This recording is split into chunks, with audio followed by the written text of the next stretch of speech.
அஸ்ஸலாமு அலைக்கும். Hi friends. Friday ரொட்டீனாக வந்து எடுத்திருப்பேன். காலையில் ஏஞ்சிலே எனக்கு என்னென்ன வேலை இருக்குன்னு இந்த வீடியோவில் நீங்கள் பார்ப்பீங்க. நீங்கள் நம்ம சேனலில் ஃபஸ்ட் டைம் பார்க்குற மாரி இருந்தால் சப்ஸ்கிரைப் பண்ணி பக்கத்தில் இருக்க பெல் ஐக்கானை கிளிக் பண்ணிக்கோங்க. அப்போ தான் நான் போடுற வீடியோ நோட்டிஃபிகேஷனாக வந்து சேரும். பாப்பா தூங்கிட்டு இருக்கான். நேற்று நைட் வந்து இந்த ரூமில் வந்து விளையாடி இருக்கா போல. ட்ரெஸ்லாம் வந்து களைச்சி போட்டு வச்சுருக்கா. எல்லாமே துவைச்ச துணி மடித்து தான் வச்சேன். மறுபடியும் மடித்து வைக்கிறேன் பாருங்கள். டெய்லியுமே இதை வச்சு விளையாடி துணியெல்லாம் கழிச்சு போடுறா. நான் மடித்து வச்சுட்டேன். முதல் வேலை இதை வந்து இந்த ரூமை கொஞ்சம் க்ளீன் பண்ணி விட்றாம. ஏன்னா மாப்லாம் வந்து போட போகிறேன். ஃப்ரைடே இப்படி தான் இருக்கும் என்னோடய விளாகு.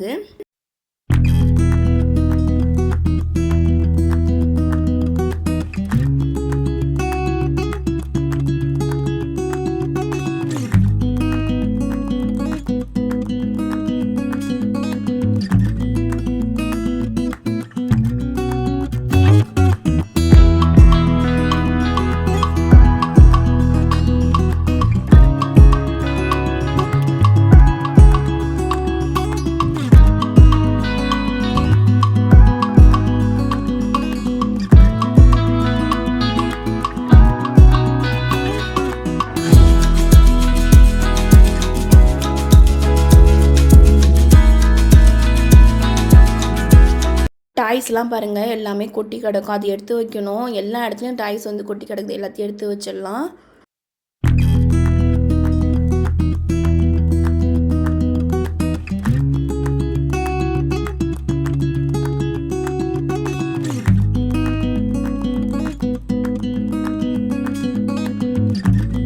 மூணு பை 4 பை வச்சுருப்பா டாய்ஸ். எங்கள் வீட்டில் ஒரு 2 பை இருக்குது, இங்கே 2 பை இருக்குது. எல்லாத்தையும் வந்து கொஞ்சம் கொஞ்சமாக ஒரு பக்கமும் கொட்டி கொட்டி கிடக்கு. எல்லாத்தையும் எடுத்து வச்சுட்டு வீடெல்லாம் ஃபஸ்ட்டு பெருக்கிடலாம். ஃபுல்லாக பெருக்கிடணும். மாப் வந்து போட்டுருவேன். ஏன்னா பாப்பா தூங்க பார்த்தே வந்து மாப் வந்து போட்டுருவேன். அவள் பாப்பா விளையாட பார்த்து மாப் போட்டுவிட்டுனா ஃபுல்லாக வந்து வழுக்கிற மாதிரிடும். பாப்பா கீழே விழுந்துடும். ஒரு டைம் அப்படி கீழே விழுந்துட்டா. அதை காலையிலே வந்து மாப் போட்டுருவேன். பெட்ஷீட்லாம் மடித்து வச்சுருக்கேன். பாப்பா தூங்கிட்டு இருக்கா.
ஃபுல்லாக பெருக்கிட்டு குப்பையெல்லாம் அள்ளி போட்டுட்டேன். நாங்கள் இருக்கிற வீடு யார் வீடுன்னு கேட்டிருக்கீங்க. இது எங்கள் மாமியார் வீடு. நான் இருக்கிறது எங்கள் மாமியார் வீடு.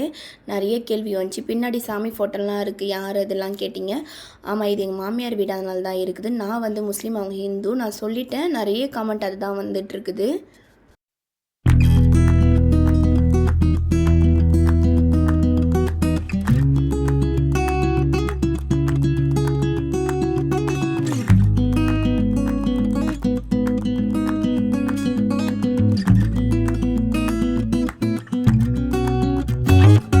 எல்லாத்தையும் பெருக்கிட்டு இப்போ டெட்டால் போட்டு வீடை வந்து துடைக்க போகிறேன். ஃபஸ்ட்டு வந்து தண்ணி போட்டு துடைச்சிருவேன்.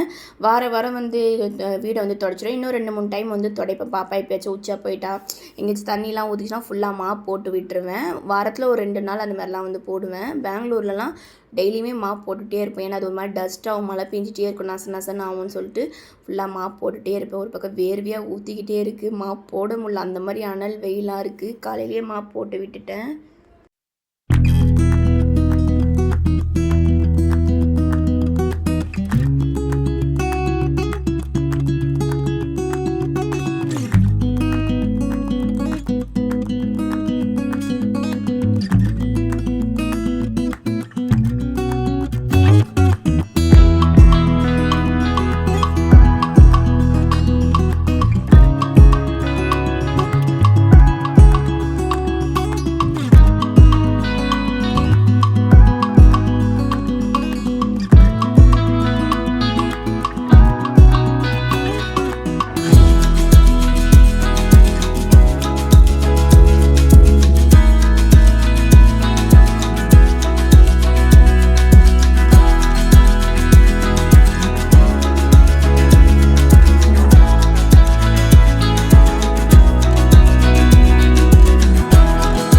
எல்லாத்தையும் தொடச்சிட்டு தண்ணிலாம் பிடிக்கிற வேலை இருக்குது. தண்ணிலாம் வந்து பிடிச்சி வச்சிட்டோன்னா ஒரு 8:30 9 மணிக்கெலாம் தண்ணி நின்றோம். நல்லா ஜாமான்லாம் விளையிட்டு தண்ணி வந்து பிடிச்சிடலாம்னு சொல்லிட்டு ஒரு வேலையாக முடிச்சிட்டேன். மதியானத்துக்கு மேலே தான் சமைக்க ஆரம்பிக்கணும்.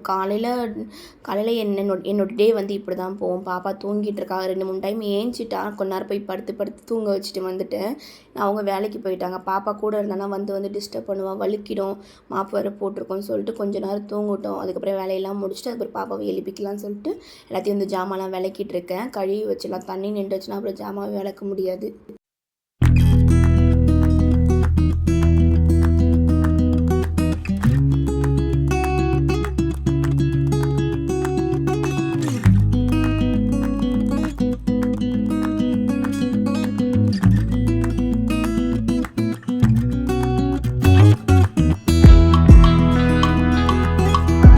தட்டெல்லாம் வந்து இதில் கவுத்து வச்சுருவேன். நான் வந்து இப்போ தான் ஜன்னலையும் திறந்து விட்றேன்.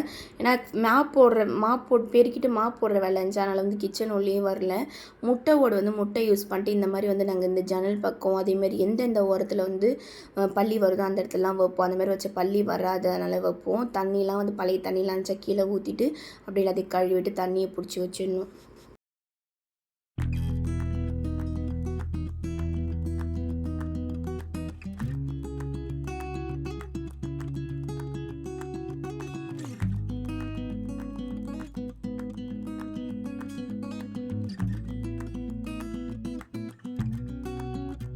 நேற்று வந்து புளிச்சாறு செஞ்சேன்னா அது வந்து கொஞ்சோண்டு இருக்குது. அது வந்து புளிச்சாறு எங்கள் வீட்டுக்காரர் சாப்பிடவே இல்லை, அவங்களுக்கு பிடிக்கல போல். அதுக்கப்புறம்டா அது கொஞ்சோண்டு சால்னா மட்டும் இருந்துச்சு. இதை வச்சு நம்ம கஞ்சி வந்து பழைய கஞ்சி இருக்கு இல்லையா, சாப்பிட்டுக்கலாம்னு சொல்லிட்டு பசியாக எடுத்துக்கிச்சு. இந்த மாப்பிளா போடல ரொம்ப அப்படி டீ காஃபிலாம் குடிக்க மாட்டேன்னா, அதனால் ரொம்ப பசி தாகமாக எடுத்துக்கிச்சு. அதுக்கப்புறம் வந்து கஞ்சி குடிக்க உட்காந்துட்டு கொஞ்சமாக தான் கஞ்சி இருந்துச்சு. இந்த பழைய குழம்பு வந்து கொஞ்சம் இருந்துச்சா அதை வச்சு சாப்பிட்டுட்டேன். பாப்பாவுக்கு வந்து தோசை ஊற்றி கொடுக்கணும். பாப்பா தூங்கிட்டு இருக்கா. சாப்பிட பார்த்து கரெக்டாக அவள் ஏஞ்சிப்பா. நான் சாப்பிட்டுட்டு இருக்கேன், குரல் கொடுத்துட்ருக்கா. சாப்பிட்டு முடிச்சுட்டு பாப்பா வந்து தூக்கி அவளுக்கு தோசை வந்து ஊட்டணும். நேற்று வந்து கீழே வேற ஊன்ட்டா போல் பாப்பா. லேசாக முட்டியில் லேசாக தேய்ச்சிக்கிச்சா, அழுதுட்டு இருந்தான். அது கை வைக்காதுன்றா. அதுக்கப்புறமேட்டா தூக்கி வச்சுக்கிட்ட தோசை வந்து ஊட்டி விட்டுட்டேன். மாவு வந்து ஊற வச்சிருந்தேன்னா அது வந்து இப்போ அரைக்கிறதுக்கு மிஷினில் கொடுத்து அரைக்கலாம்னு சொல்லிட்டு எங்கள் வீட்டுக்கார்ட்ட கொடுத்து அனுப்ப போகிறேன். இந்த விளாக் உங்களுக்கு பிடிச்சிருந்துச்சின்னா என்னோடய டே இன் மை லைஃப் இப்படி தான் வந்து போகும். நான் வந்து மதியானம்லாம் கண்டினியூவாக எடுக்கல, ஒரு ஹாஃப் டே வரைக்கும் தான் நான் எடுத்திருப்பேன். காலையிலேருந்து ஒரு 11 மணி வரைக்கும் தான் நான் எடுத்திருப்பேன். சமையல் வேலை இதுக்கு மேலே தான் வந்து பார்க்கணும். நெக்ஸ்ட்டு வீடியோவில் நான் போடுறேன், மிஸ் பண்ணாமல் பாருங்கள். பாய்.